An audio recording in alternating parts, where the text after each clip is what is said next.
Ale znamy się? Nie pamiętasz małej Nyki? No, rodziaca, nie pamiętasz.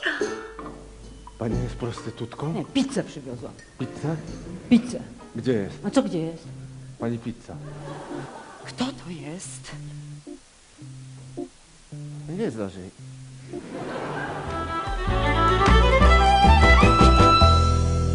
Moja modelka, muza i kochanka. Moja Kiki de Montparnasse. Ja ją znam. Ty się nie mogłeś zakochać w takiej kobiecie. Słuchaj, ty nie oceniaj książki po okładce. Adam, ty nie umiesz czytać. Patrz na mnie. Patrzę. A nie tak. A jak? Jesteś we mnie zakochany. No co ty robisz? Życie. Tylko to się myśli, bo póki człowiek żyje, to ma dwie możliwości. Albo umrzeć, albo narodzić się na nowo.